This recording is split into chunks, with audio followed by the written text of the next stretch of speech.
ഇന്ന് നമുക്ക് ഒരു ബട്ടർ കുക്കീസ് ഉണ്ടാക്കിയാലോ? ഓവൻ ഇല്ലാണ്ട് എങ്ങനെയാണെന്ന് കുക്കീസ് ഉണ്ടാക്കണമെന്നാണ് ഞാൻ കാണിക്കുന്നത്.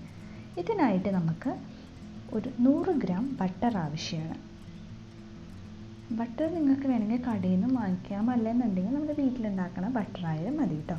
അപ്പോൾ ബട്ടർ നമ്മൾ ഉപയോഗിക്കുന്നതിന് മുന്നേ ഫ്രിഡ്ജിൽ നിന്ന് എടുത്ത് പുറത്ത് വെക്കണം. ബട്ടർ ഒരു റൂം ടെമ്പറേച്ചറിലായിട്ടായിരിക്കണം ഇരിക്കേണ്ടത്, എന്നാൽ മാത്രമേ നന്നായിട്ട് മിക്സായി വരുള്ളൂ. അപ്പോൾ നമ്മൾ പ്ലാൻ ചെയ്യുമ്പോൾ കുറച്ച് മുന്നേ എടുത്ത് പുറത്ത് വെക്കുക കേട്ടോ. ഇതിലേക്ക് ഒരു മുട്ടയുടെ മഞ്ഞ മാത്രമേ നമുക്കിതിൽ ചേർക്കേണ്ട ആവശ്യമുള്ളൂ.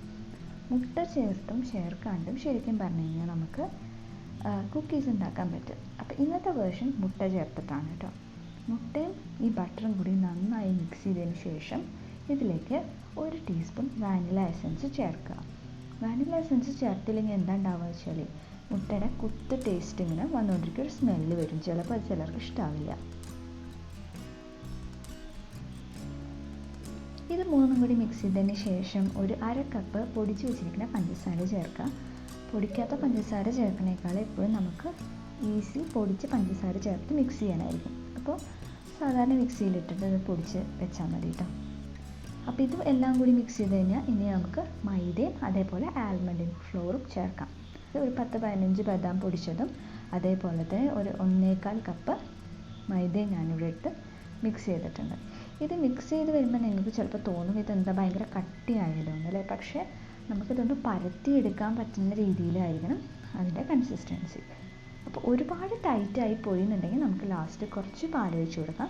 അപ്പോൾ ഏകദേശം ഈ രൂപത്തിലായി. എനിക്ക് നോക്കുമ്പോൾ അത് കുറച്ച് ടൈറ്റായിട്ട് തോന്നുന്നുണ്ട്.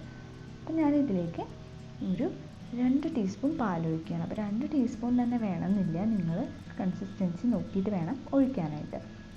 ഞാനിവിടെ ഒരു 2 ടീസ്പൂൺ പാലൊഴിച്ചിട്ട് ഇത് ഇളക്കി വെച്ചിട്ടുണ്ട്. ഇത് വേണമെന്നുണ്ടെങ്കിൽ നിങ്ങൾക്ക് അങ്ങനെ ഫ്രിഡ്ജിൽ കുറച്ച് നേരം വെക്കുകയും ചെയ്യാം സെറ്റാവാൻ.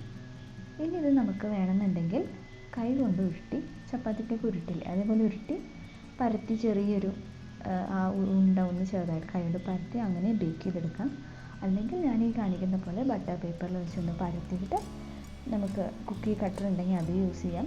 എൻ്റെ കയ്യിൽ കുക്കി കട്ടർ ഇല്ല, അത് കാരണം കൊണ്ട് ഞാൻ നമ്മുടെ പുട്ടുകുടത്തിൻ്റെ അടപ്പ് വെച്ചിട്ട് റൗണ്ടായിട്ട് കട്ട് ചെയ്തെടുക്കുകയാണ്. ഇനി ഓവൻ ഇല്ലാണ്ട് എങ്ങനെയാണ് കേക്ക് ഉണ്ടാക്കണമെന്ന് ഞാൻ മുന്നേ കാണിച്ചിട്ടുണ്ടായിരുന്നു. അതേ മെത്തേഡ് തന്നെയാണ്. ഇത് കട്ട് ചെയ്യുന്നതിന് മുന്നേ ഞാനവിടെ നമ്മുടെ കുക്കർ പ്രീ ഹീറ്റ് ചെയ്യാൻ വെച്ചിട്ടുണ്ടായിരുന്നു. ഒരു പഴയ കുക്കർ വിസിലില്ലാണ്ട് വാഷർ ഇട്ടിട്ട് അടച്ചിട്ട് ഒരു 10 മിനിറ്റ് ഹൈ ഫ്ലെയിമിൽ ചൂടാക്കാൻ വയ്ക്കുക. അതിലേക്ക് ഒരു സ്റ്റാൻഡ് വെച്ച് നമ്മുടെ ഈ കുക്കീസ് ഏത് ട്രേയിലാണോ അല്ലെങ്കിൽ ഏത് പാത്രത്തിലാണോ ബേക്ക് ചെയ്യാൻ പോണേ അത് അതിലേക്ക് ഇറക്കി വയ്ക്കുക. കുക്കീസ് ബേക്ക് ചെയ്യുന്നതിന് മുന്നേ ആ പാത്രം ഒന്നില്ലെങ്കിൽ ഇതേപോലെ ബട്ടർ പേപ്പർ വയ്ക്കുക, അല്ലെങ്കിൽ വെണ്ണ തടവിയാലും മതി. അപ്പോൾ ഇത് ഞാനൊരു 15 മിനിറ്റ് ബേക്ക് ചെയ്ത് എടുക്കാൻ പോവാണ്.